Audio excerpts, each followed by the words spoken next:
Սիրելի մասնակիցներ, ձեզ ողջունում եմ վիդեո քննարկումը, որի ներքո հանդես են գալիս Բարգավաճ Հայաստանը, Հայր Հայաստանը և դեմոկրատական այլընտրանքը, Գագիկ Ծառուկյանի հեղինակած Առաջարկ Հայաստանի ծրագրով, բոլորին կոչ ենք անում, հունիսի 7-ին գնալ ընտրատեղամաս,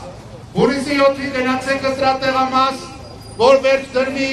այս նվաստացման ու ստորացման դարաշրջանի, գնացեք ընտրատեղամաս, որ իշխանությունը ջեպկիրի նման չմտնի ձեր գրպանները, չթալանի, չդարձնի տուգանքի մատերիալ, սիրելի հայրենակիցներ,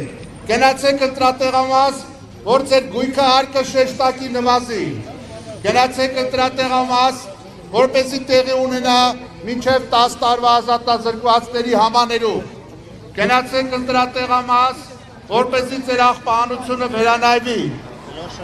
և վերջապես գնացեք ընտրատեղամաս, որ հաստատվի երաշխավորված խաղաղություն, 18 թվականին դուք բոլորով դուրս եք եկել փողոց և այս իշխանություններին տվել եք վստահության շատ մեծ քվե, բայց նրանք մսխել են, նրանք գողացել են այդ հավատը, նրանք երկիրը տարել են պատերազմների, երկիրը տարել են պառակտման, ունեցել են մեծ թվով զոհեր, կորցրել ենք Արցախը, Հայաստանից էլ կորցրել ենք մի Երևանի չափ տարածք, և այժմ այս իշխանությունները փոխանակ խոսեն Հայաստանի կորուսյալ տարածքի վերադարձի մասին, բացահայտ խոսում են, որ էլի է տալու,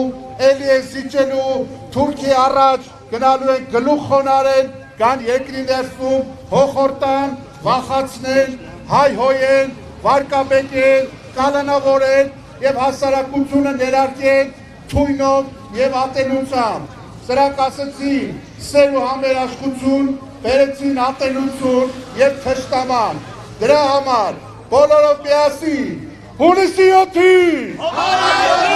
համար 7-ին, միացին, հունիսի 7-ին, համար 7-ին, սիրելի հայրենակիցներ,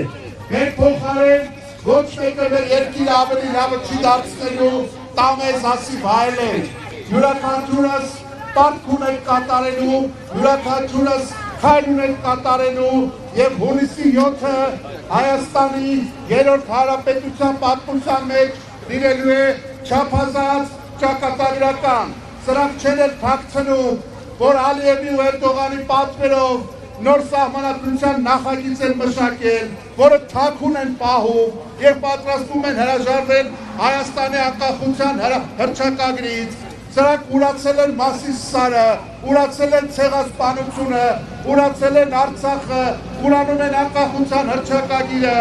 միայն թե Թուրքիի աջակցությամբ մնան իրենց պաշտոնների, և բայց որպեսզի մեր երկիրը մնա խաղաղ, ունենանք երաշխավորված խաղաղություն, Հայաստանից չլինի արտագաղթ, ունենանք բարձր ծնելիություն, ունենանք չեմպիոններ, ունենանք հաղթանակներ, ունենանք վերեր, ունենանք հունիսի 7-ին, համար 7-ին,